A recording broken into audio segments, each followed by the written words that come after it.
Lukiskan indahnya kau Tuhan, bagimu segala pujian dan kemuliaan.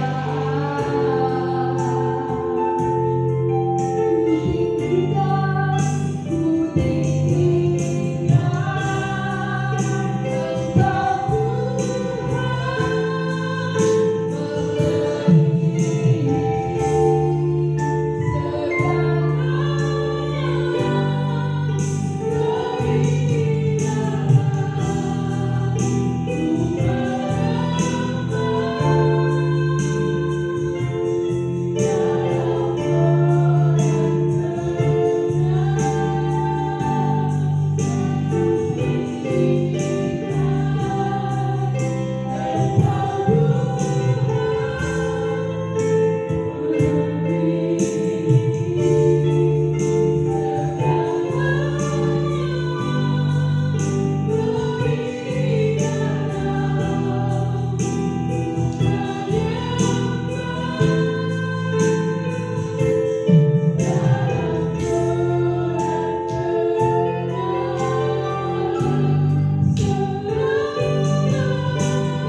dalam hidup kami Tuhan.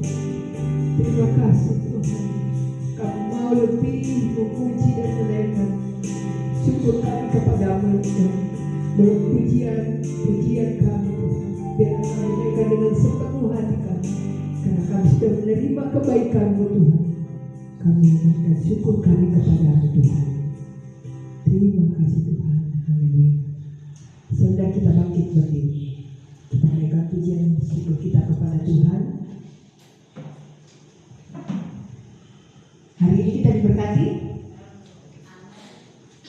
Ada amin? Amin. Kita naikkan pujian kita, syukur kita kepada Tuhan. Segala puji syukur kita kepada Tuhan kita naikkan dengan sepenuh hati kita.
Ya, masih mau memuji Tuhan. Kita naikkan bahwa hati kita percaya kepada Tuhan. Kita sudah diberkati hari ini. Amin.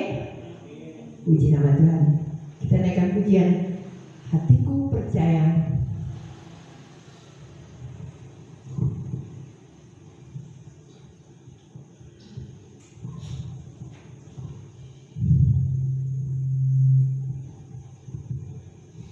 kita percaya bahwa kita diberkati sepanjang minggu kemarin. Hari ini kita bisa diberi kesempatan untuk datang ke tempat ini, semua karena kebaikan Tuhan. Amin.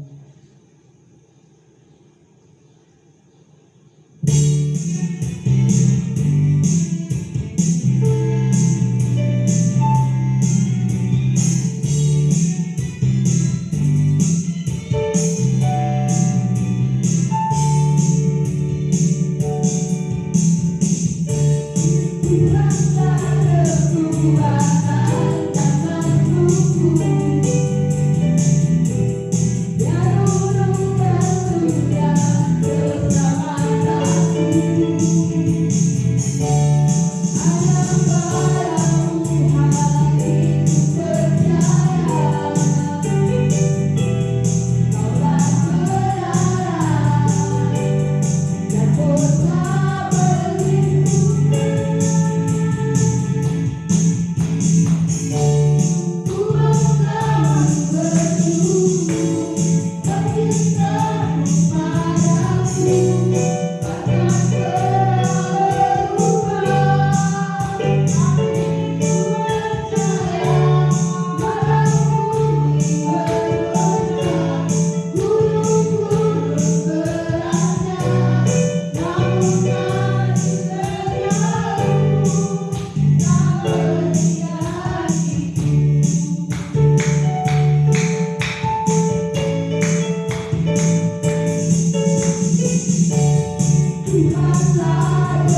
Mari kita tunduk kepala.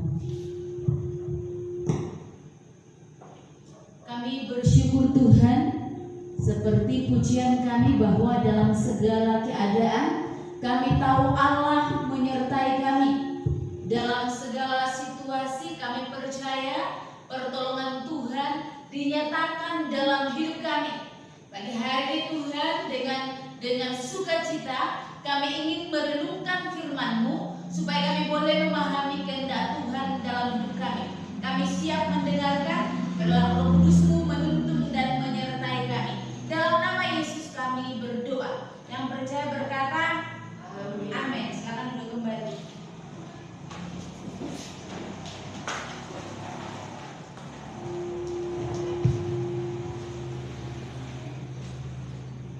Ya, mari bersama-sama kita akan buka Alkitab.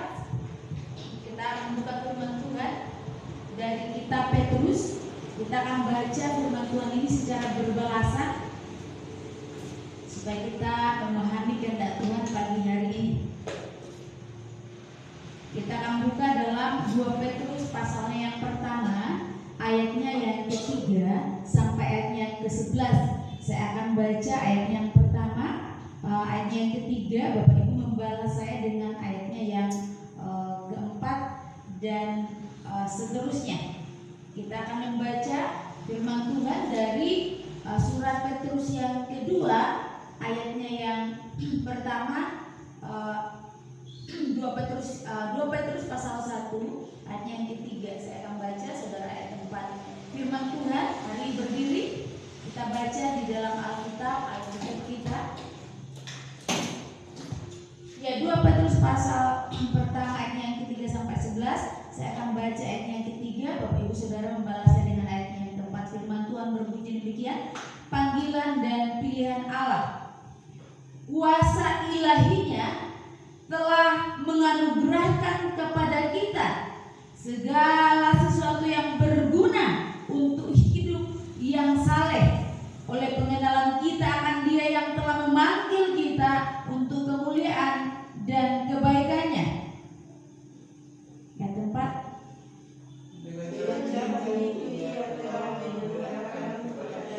janji-janji yang berharga dan yang sangat besar, supaya olehnya kamu boleh mengambil bagian dalam kodrat ilahi dan luput dari hawa nafsu duniawi yang membinasakan dunia.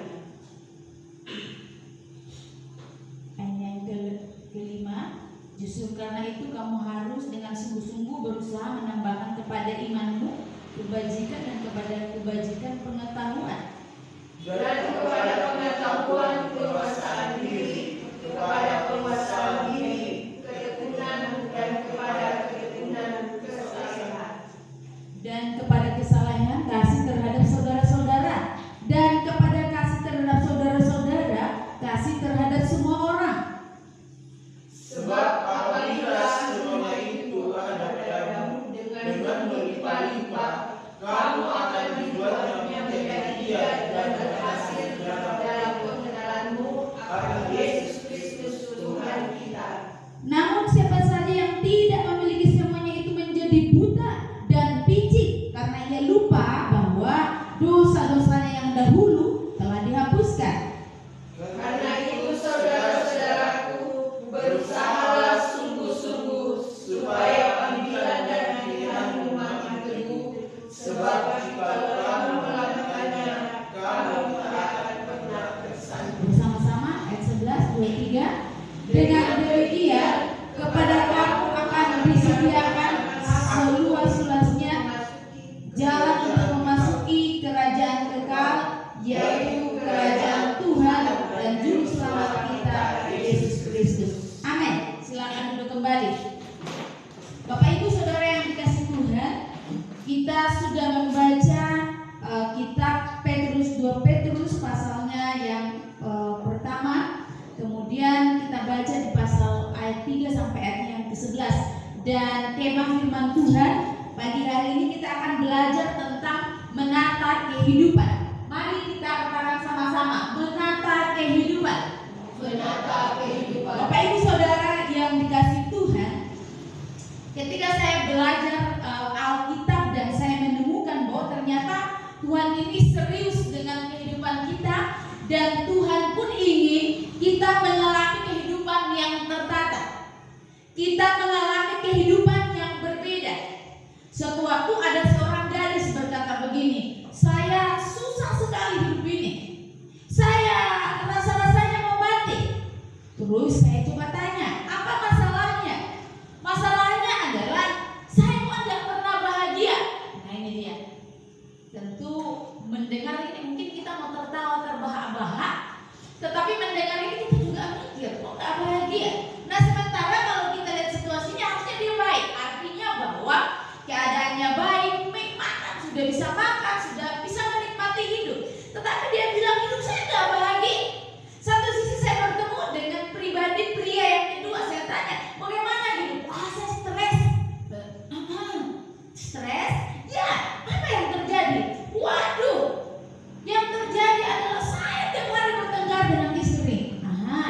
Terus apa lagi? Wah, sampai kacau. Saya jalan pulang ke rumah. Waduh, saya bilang kalau gitu apa hidupmu? Banyak yang kaya, kan banyak wanita cantik di kiri kanan kalau gitu. Terus dia ketawa. Enggak juga katanya. Nah, tapi dia ketawanya bermakna. Satu sisi saya ketemu dengan wanita tua dan saya bertanya, maaf Pak Rukomi Nek, mas susah nak. Dan saya berpikir, kenapa? Ada apa? Dan saya merenungkan, saya juga tidak kalah. Saya tanya kepada mahasiswa, gimana perjuangan ibu susah, tugas banyak, aduh. Dan akhirnya saya memikirkan bahwa ternyata hidup itu ternyata tidak bisa tertata kalau kita tidak menatanya. Nah karena itu kita membaca firman Tuhan dan kita mendasari di dalam panggilan dan pilihan Allah dan bagaimana kita menjalani hidup yang tertata. Minggu lalu saya mengajak kita benar di hadirat Tuhan. Minggu lalu saya berkata kalau kita menghampiri Tuhan, kita jangan menghampiri seolah-olah Tuhan itu jauh, tapi kita menghampiri Dia dengan keyakinan, dengan suara yang nyaring, dan kita perkatakan kedahsyatan Tuhan. Dan ternyata tidak semua orang yang pergi beribadah melakukan hal itu. Tidak semua orang yang ketika di rumah dia berdoa kepada Tuhan sampai dia bertahun-tahun. Tidak semua ketika orang menghampiri Tuhan itu benar-benar bersungguh-sungguh. Nah karena itu pagi hari ini bagaimana kita menata kehidupan? Karena hidup ini ternyata hidup ini linear. Bapak ibu saudara yang dikasih Tuhan, adik, hidup kita ini ternyata lurus ke depan. Ini hidup kalau saya perhatikan kita tidak bisa menoleh ke belakang. Oh artinya saya mau ke belakang mundur. Usia saya sekarang 40, saya mau 25, tidak bisa. Mau saya berendam di Sungai Sadat, mau saya pergi ke Gunung Sesean bertapa, usia saya bergerak linear maju ke depan dan saya tidak bisa menghandle-nya. Nah karena itu yang harus dilakukan dalam menata hidup ini apa? Nah, ini pertanyaan yang harus kita ketahui. Bagaimana caranya menata kehidupan supaya hidup kita berjalan makin hari makin kokoh, makin hari makin kuat, makin hari makin sehat, dan makin hari perjalanan kita ini garis besar menyenangkan. Agak aneh bukan kalau kita mengiring Tuhan dan hidup kita tidak menyenangkan? Agak aneh bukan kita mengiring Tuhan dan kita berakhir pada situasi yang sulit? Nah, jangan-jangan ada yang salah dengan kehidupan kita. Nah, teks di dalam kitab Petrus ini mau mengajak saudara dan saya dan kita semua untuk melihat bahwa kita ini ada dalam dunia yang sementara. Itu kata kuncinya. Dan kemudian Petrus ini menjelaskan orang-orang yang ada di perantauan, orang-orang persebaran, orang-orang yang artinya ketika memang mereka memahami hidup, mereka tahu bahwa hidup ini itu ternyata hanya sementara. Sementara kita tinggal di perantauan dan pada dasarnya kita kembali. Nah ada dua kata kembali. Kembali secara teks kepada bangsa, artinya kembali menjadi warga negara nasional, ya, kembali ke Israel. Tetapi yang kedua adalah kembali ke surga. Nah ini dua hal yang tentu mungkin jarang kita renungkan. Nah karena itu pagi hari ini Alkitab berkata bagaimana kita menata hidup supaya makin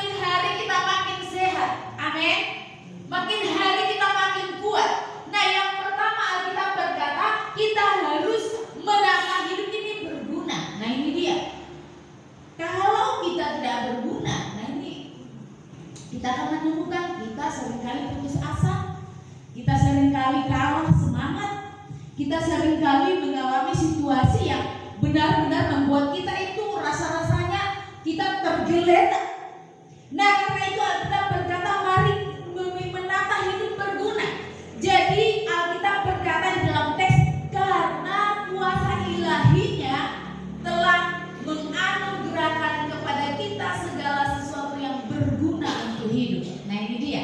Jarang kan kita sadari bahwa Allah itu sudah menyediakan segala sesuatu untuk kita perlukan dalam hidup.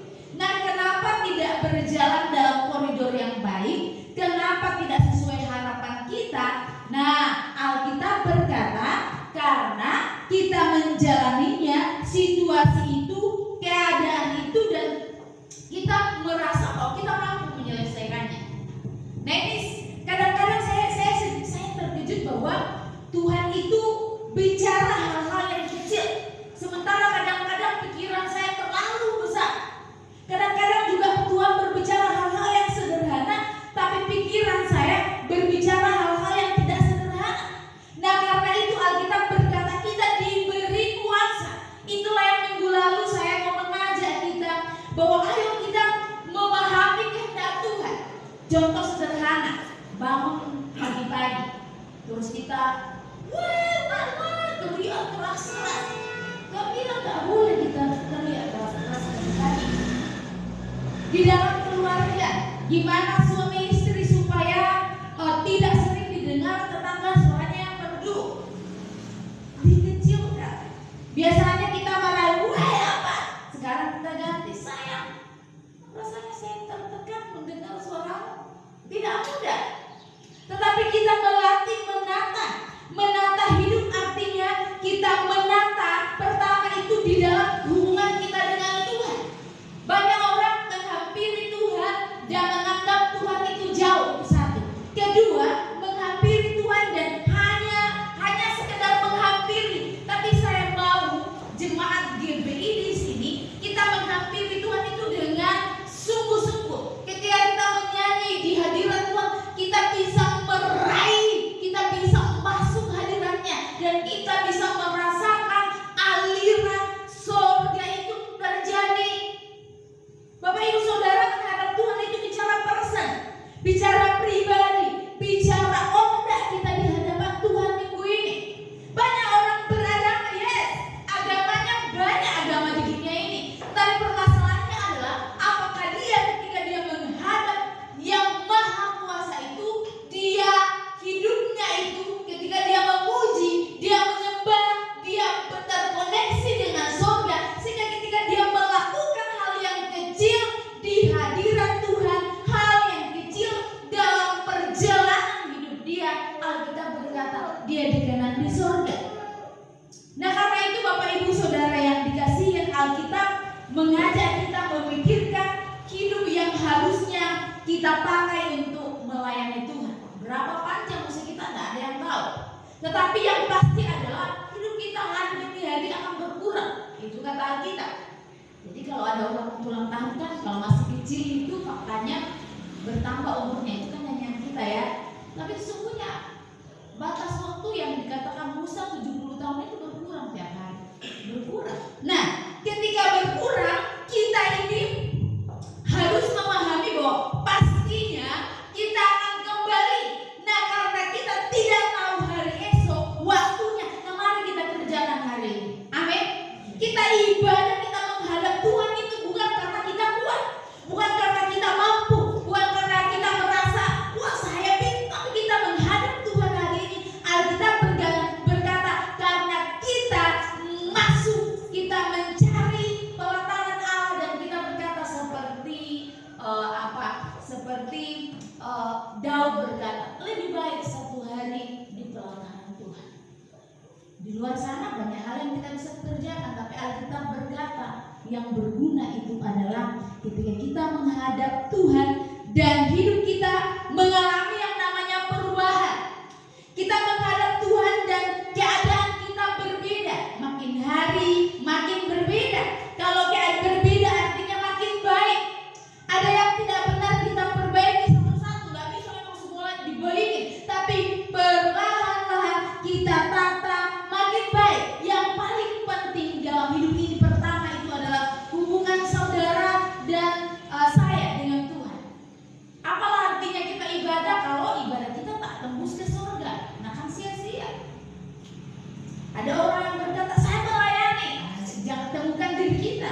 Apakah kita melayani karena kita merasa lelah? Jangan-jangan dalam hidup yang kita jalani kita melakukan rutinitas. Nah, itu hal yang sangat menakutkan. Nah, Bapak Ibu Saudara yang dikasihi Tuhan, teks di dalam Alkitab berkata kita ini diberi kuasa untuk menjalani hidup yang berkualitas. Karenanya Yesus datang ke dalam dunia, dia memberi apa? Damai sejahtera, memberi sukacita, memberi cara untuk bagaimana kita menjalani hidup. Banyak orang menjalani hidup, dia bangun, dia mencari handphonenya bukan Tuhan, kemudian dia tidur dengan handphonenya dan tidak bicara dengan Tuhan, dan dia berkata, besok pasti saya bangun. Saya dikejutkan dengan banyak sekali fakta. Tahun ini saya kehilangan banyak sekali teman-teman. Ini bukan berarti alasannya main handphone, bukan. Tetapi saya baru kemarin kakak tingkat saya waktu kuliah dulu, teman terbaik, masih sangat muda, meninggal dalam pelayanan, meninggal. Dan saya berkata, ternyata di situ saya merenungkan bahwa ada sebuah titik di mana berapa umur kita itu tidak penting menurut saya. Kalau saya baca Alkitab dalam Mazmur, yang terpenting itu adalah seberapa berguna kita ketika kita menjalani hidup ini. Pertama, hubungannya dengan Tuhan. Apa yang kita lakukan? Kita melayani Tuhan dalam hal apa? Mungkin kita beribadah itu adalah kita menghadap Tuhan, tapi melayani itu adalah kita libatkan diri kita untuk peduli dengan pekerjaan surga. Bapak Ibu Saudara, ada teman saya berkata, kamu tidak salah, itu terlalu jauh pelayanan. Dan kata yang sama juga disampaikan suami saya ketika datang. Dia bilang, kok ini jauh sekali. Tapi saya berkata, Tuhan menaruh saya di sana dan saya akan berjuang di sana. Saya akan bertekun di sana. Saya yakin dan percaya bahwa segala yang dikerjakan yang berorientasi surga, segala titik air mata perjuangan dituliskan dengan indah di surga. Ketika saya membaca kitab Roma, kita berkata one day kita semua akan menghadap tahta pengadilan Tuhan. Dan tidak ada orang berkata, malaikat Tuhan, kamu kasih saya umur pendek banget, aku kan baru sibuk dengan keluarga, loh kenapa aku sudah pulang ke surga? Nah, jadi Alkitab mau memberitahu kita, Bapak Ibu Saudara yang dikasihi Tuhan, bahwa jangan sampai kita terlalu sibuk di dalam dunia sehingga kita melupakan panggilan kita di hadapan Allah, dan kita tidak pernah mengalami pemulihan, keindahan hidup karena keadaan kita tidak baik-baik saja. Alkitab menjelaskan di dalam teks tadi, ingat, menjalani hidup ini kita diberikan kuasa. Kuasa itu kita dapatkan di dalam nama Tuhan Yesus. Ada lagu yang indah. Ini lagunya mungkin kita udah pernah dengar. Tetapi ketika saya renungkan lagu ini, saya mulai berpikir bahwa apakah hidupku ini berharga bagi Allah? Lagu ini adalah syair menurut saya menuliskan dengan kata hidup berharga bagi Allah, tiada yang tak berkenan di hadapannya. Kita ini bergerak ke bagian berikutnya. Kita diciptakan seturut gambarnya. Kita diberikan kasihnya. Allah telah berkorban, Allah telah mati bagi kita. Dan baik referennya, ini adalah ketika saya coba belajar di dalam teks, ini adalah inspirasi dari lagu ini ditulis ketika Musa menghadap Allah dan dia memperoleh tabut, ditulis oleh jari Allah. Tabut dia namanya 12 hukum itu, 10 hukum itu. Tabut dia bawa turun ya 10 hukum itu, dan dia marah. Dan ketika dia dapati orang Israel itu malah menyembah kepada domba, kepada binatang sapi yang diangkat dan dituhankan pada saat itu. Dan Musa marah dan kemudian dia ambil 10 hukum itu dan dia hancurkan. Dan perhatikan, ada bagian yang menarik, bulu yang terkulai. Tetapi perhatikan, Allah Allah memulihkan kembali, mengumpulkan kembali, dan menulis ulang untuk saudara dan saya. Itu DPL. Bagaimana di PP? Kristus mati. Itu aja dulu. Kita ini tidak bisa selamat. Bagaimanapun agama kita sehebat apapun, kita tidak bisa selamat tanpa kita datang kepada Tuhan. Namun jadi Alkitab mau kasih tahu kita, mau rapuh-rapuhnya hidup kita, Allah sanggup memulihkan. Ada amin? Mau sulit-sulitnya keadaan kita, Allah sanggup memulihkan. Ingat Alkitab berkata, ketika saudara menutup mata, menaikkan doa, menaikkan di hadapan Tuhan ratapan yang mungkin kita sendiri tidak paham dalam untayan air mata, Alkitab berkata, ada kuasa Allah yang sedang bergerak, kuasa Allah yang sedang menerobos, kuasa Allah yang sedang menolong, kuasa Allah yang sedang memulihkan keadaan kita tanpa saudara dan saya tahu cara Allah bekerja. Inilah keindahan menjadi orang percaya. Nah, untuk itu bagaimana supaya kita mengalami, ayo tata hubungan baik sehingga hidup kita ini berguna di hadapan Allah dan berguna dalam hidup yang singkat. Jangan sampai kita menjalani hidup yang singkat tapi kita menjadi benalu bagi orang lain, kita merugikan orang lain.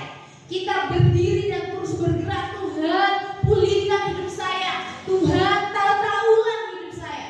Kalau saudara baca Kejadian pada saat 1 ayat 1, pada mulanya Allah menciptakan langit dan bumi dan menari, kemudian dijelaskan bumi dalam keadaan kosong. Ini sudah diciptakan, creation of God, dan sudah itu dikatakan kosong. Dan apa yang Allah lakukan? Menata satu demi satu. Nah, artinya bahwa kita pun setelah kita memahami kebenaran firman Tuhan, kita diajak untuk menata hidup kita. Apa selama ini yang membuat hidup kita itu tidak berjalan dengan baik? Pertama, kita perbaiki hubungan kita dengan Allah. Katakan haleluya. Haleluya. Haleluya. Kita tata hidup kita dengan Allah. Sehingga kalau kita hubungan kita benar dengan Allah, dengan keluarga, dengan sesama pasti benar. Tapi manakala hubungan kita dengan Tuhan tidak benar, kita hadir dalam kita pasti tidak, keadaan kita tidak, hidup kita rasanya tak berguna, kita putus asa. Bapak Ibu Saudara, jangan pikir orang muda aja bunuh diri. Hari ini banyak orang muda aja bunuh diri. Saya baca waktu menit tinggi sekali orang muda aja bunuh diri.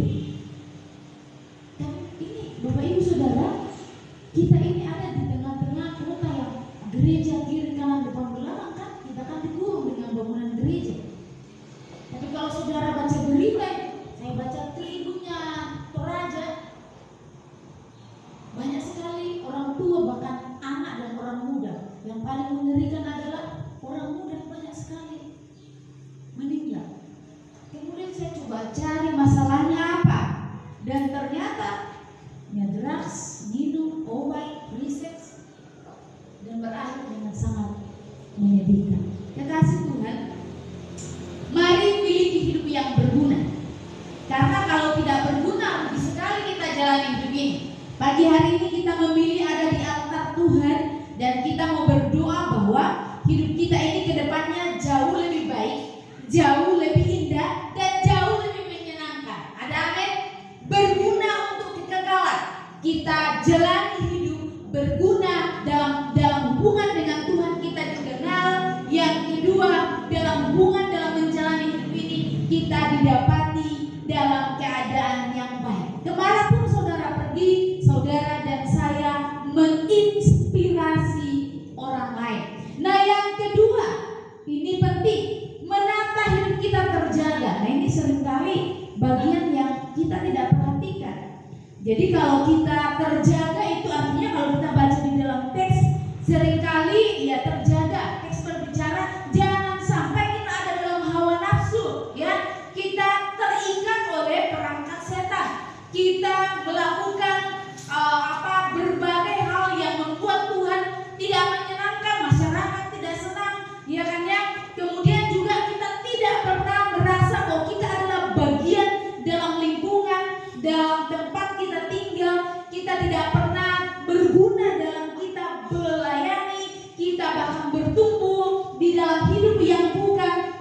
terjaga Tuhan.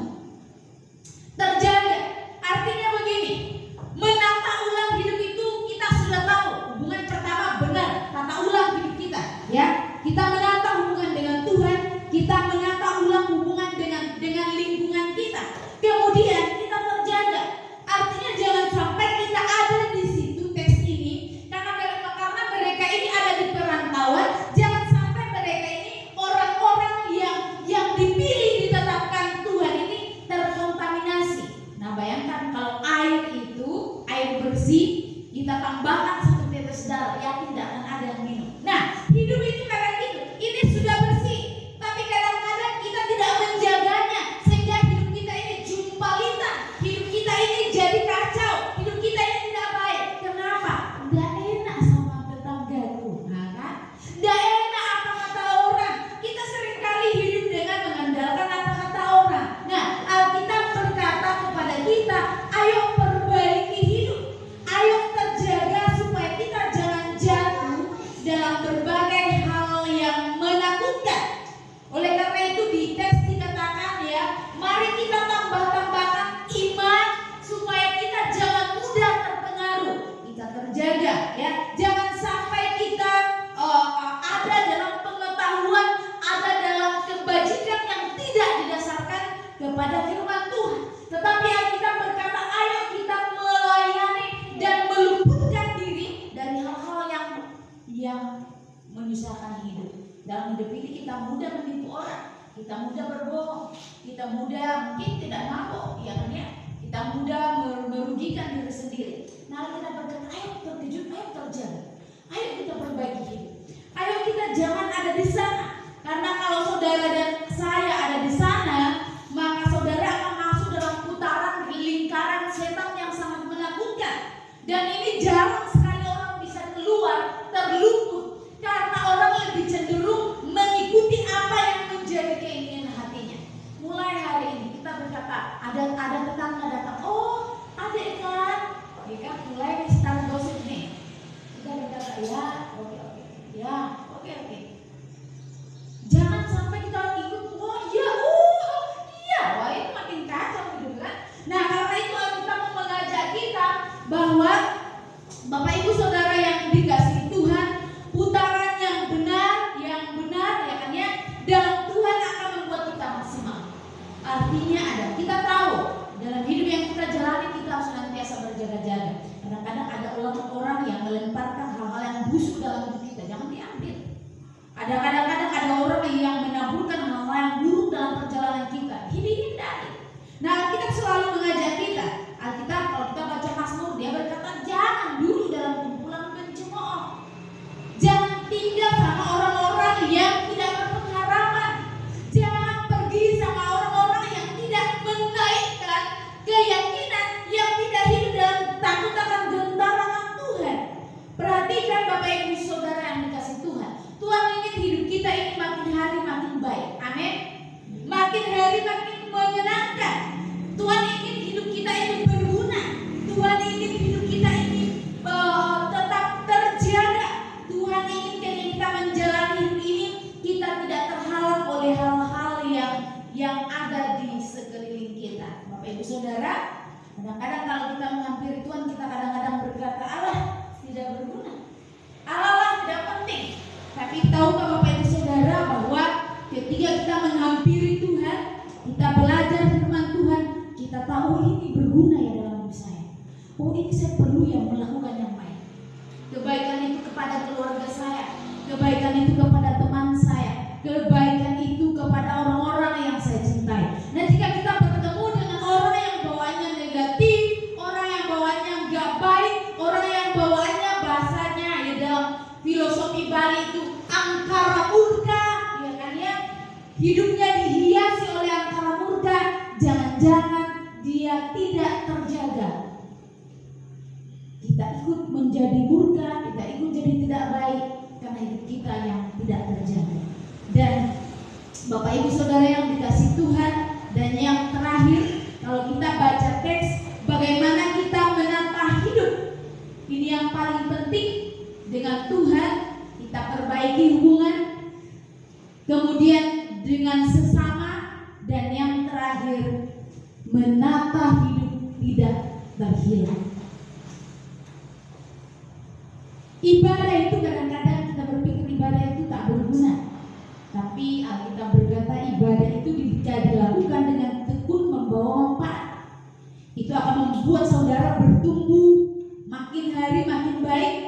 Ibadah itu artinya kita sedang merubah mindset kita di hadapan Tuhan. Nah, di dalam teks dikatakan jangan sampai kita sendiri beribadah, tetapi kita dalam lingkup ibadah ini, tapi kita terhilang di hadapan Allah.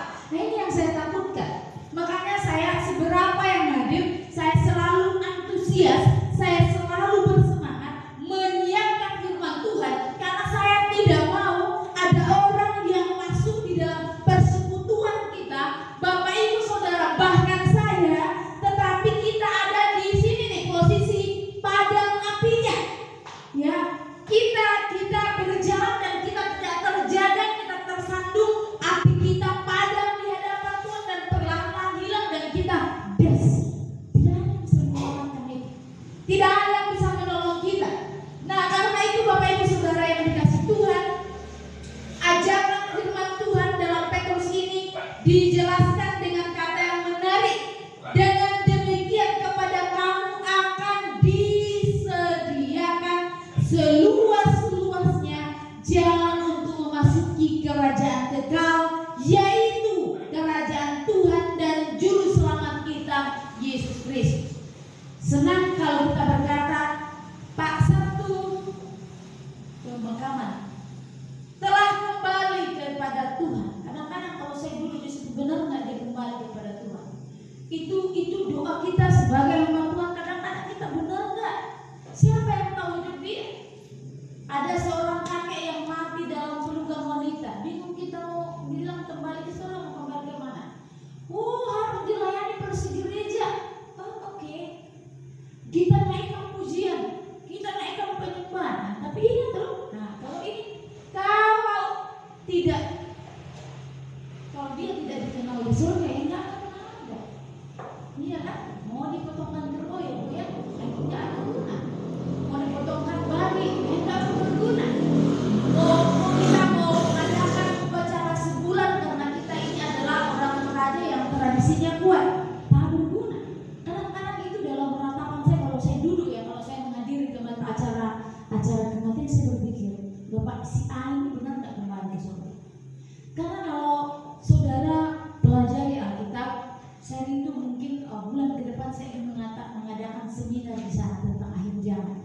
Saya ingin jemaat tahu dan kita tahu apa sebenarnya yang ada di balik setelah kita menjalani hidup ini, sebenarnya apa setelah gereja ini, setelah ada gereja ini apalah yang terjadi berikutnya, supaya kita jangan sampai kita nggak tahu apa-apa. Saya khawatir orang yang meninggal dan tidak di dalam Tuhan, walaupun salibnya gede, walaupun di rumahnya banyak salib segede ini, jangan sampai dia terhilang. Bapak Ibu, ini dia. Apakah dia menjaga panggilan makin teguh? Tahukah Bapak Ibu Saudara bahwa semakin saya berjalan di dalam berbagai tempat, ketika saya mengantar mahasiswa, saya bertemu dengan masyarakat, mengantar mahasiswa lain, saya kadang-kadang bersedih. Ada aja orang dalam ibadah yang pergi dia tidur. Ada orang dalam ibadah yang dia di ibadah itu dia sibuk aja dengan dirinya tanpa dia dengarkan firman. Saya menemukan ada orang yang ibadah itu pas hari Minggu dia ada di sawah, dia ada di kebunnya, tapi pengen nanti kalau meninggal layanan gereja. Saudara, Alkitab berkata bisa aja dilayani, tapi ketika nanti dia akan bertemu, Alkitab berkata dalam rumah kita semua akan menghadap tahta pengadilan Tuhan. Jadi mau besar, mau kecil, semua termasuk saya akan menghadap tahta pengadilan Tuhan dan mempertanggungjawabkan apa yang kita lakukan selagi kita ada di dalam dunia. Bapak Ibu Saudara yang dikasihi Tuhan, mari kuasa kegelapan selalu membuka pintu lebar-lebar untuk kita tidak beribadah, untuk kita tidak berhubungan dengan Tuhan, untuk kita tidak menjaga hidup kita hari-hari, dan Dia ingin kita terjatuh. Dia ingin ketika kita terjatuh, kita masuk dalam lingkaran pergumulan, kita tidak pernah keluar dari sana. Dia pengen merenggut kita sampai kita habis dan saudara tidak berbalik kepada Tuhan. Itu mengerikan. Makanya persekutuan itu sangat penting. Jangan saudara berpikir bahwa doa, persekutuan, kehadiran itu tak berguna di hadapan Allah. Sangat penting. Nah, karena itu pastikan kita semua, termasuk kita yang hadir pagi hari ini, tidak terhilang dari hadapan Tuhan. Ada amin? Saya tutup dengan pernyataan firman Tuhan, Bapak Ibu Saudara. Untuk mencapai perjalanan ke surga harusnya menyenangkan, beribadah harusnya menyenangkan, amin. Melayani harusnya menyenangkan, mengiring Tuhan berjalan menuju gerbang surga itu harusnya menyenangkan. Nah, oleh karena itu kita belajar bahwa tidak penting bagaimana situasi keadaan lingkungan kita, tidak penting bagaimana kita dengan orang lain, tetapi bagaimana kita menjalani hidup yang ada. Tetapi yang penting adalah saudara tahu siapa diri kita, dan ketika kita pindah hadir di sini. Nah, hadir di sini. Saya pindah di sini. Saya hadir di sini dan saya hadir di sini. Alkitab mau mengajarkan pagi hari ini kepada saudara dan saya bahwa saudara dan saya mempengaruhi. Ada amin? Kita mempengaruhi. Jadi ingat, jangan sampai kita ke sana kita dipengaruhi, kita di kamar kita terpengaruh sistem dunia, kita tinggal dan kita terpengaruh tidak ada di hadapan Allah. Kiranya firman Tuhan mengingatkan kita untuk kita memiliki hidup yang berguna, hidup yang terjaga, dan hidup yang terpelihara di hadapan Allah. Mari kita berdoa. Terima kasih Tuhan, kami merenungkan firman-Mu yang dahsyat. Kami menyadari bahwa seringkali kami terobsesi dengan dunia. Kami menyadari seringkali kami terobsesi dengan diri kami. Yang penting kami, dan kami tidak pernah memikirkan bahwa apakah hidup kami berguna di hadapan Allah. Apakah hidup kami terjaga di tengah-tengah dunia yang tidak semakin baik? Apakah kami ada dalam rel perjalanan yang antusias, yang bersemangat, yang senantiasa bersuka cita menjalani hidup yang Allah percayakan? Tentu kami menyadari kami banyak gagal sana sini. Tapi sungguh Tuhan, kami bahagia karena pagi hari ini kami akan start menata hidup kami jauh lebih baik. Menata hidup kami berjalan berdampingan dengan Tuhan. Dan kami mendapati kami tidak ditinggalkan dalam segala situasi. Kami mendapati bahwa ketika kami keluar dari masalah yang satu, kami bersama dengan Tuhan. Ketika kami menjalani hidup di sana, kami bahagia, kami bersama dengan Tuhan.